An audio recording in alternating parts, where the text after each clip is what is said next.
The NFL has a gambling problem. And like most gambling problems, it has brought the league a lot of shame.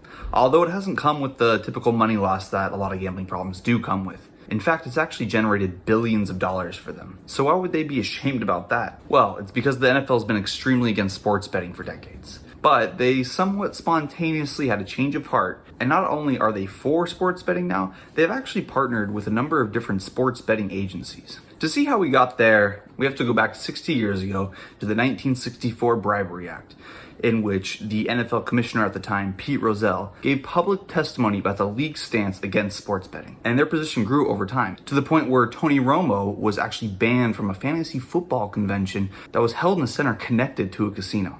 Their official stance, as stated by a lawyer representing the NFL in a 2012 deposition, says sports gambling would, quote, negatively impact the long-term relationship with our fans, negatively impact the perception of our sport across the country. So why did they have such a big change of heart if that's where they stood?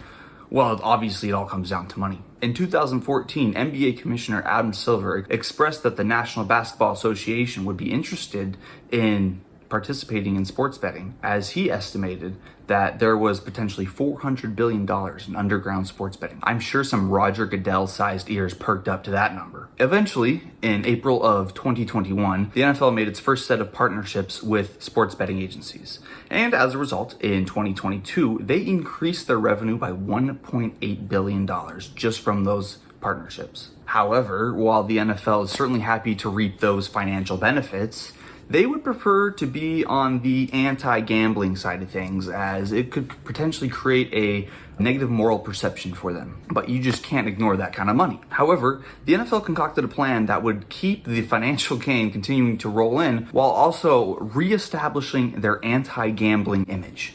And in order to do that, they had to basically sacrifice Calvin Ridley. Ridley, a former first-round pick with the Falcons, who was a second-team All-Pro in his third year in the league in 2020, only played 5 games in 2021 because he stepped away from the team, citing mental health issues. Then, during a 5-day stretch in November, while he was on his hiatus, he placed a series of sports bets, some of which were on Falcons games, but he only claimed that he bet about $1,500 the entire time. Regardless, this was the first instance in which a player or somebody associated within the NFL had participated in sports betting since the league made their mega deals. As a result, the NFL laid the hammer on Ridley to make an example of it. They gave him an indefinite suspension with the moniker that he was guaranteed to not play a game in 2022. He's not even allowed to petition for reinstatement until February 15th. I mean, that looks crazy, especially if you put it in the context of the Deshaun Watson suspension, which took place roughly about that same time, in which he only got 11 games, despite having 24 sexual assault lawsuits put against him. Like I said, Ridley only bet $1,500, and while some of those bets did involve the outcome of Falcons games,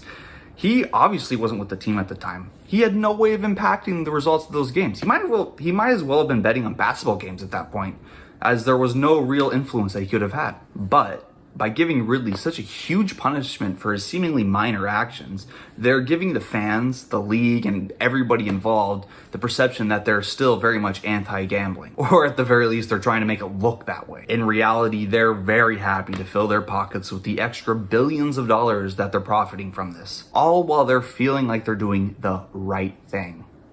Well, that's my NFL theory for today. I appreciate you watching. Please consider subscribing, as I've got a lot more NFL theories on the way. Thank you.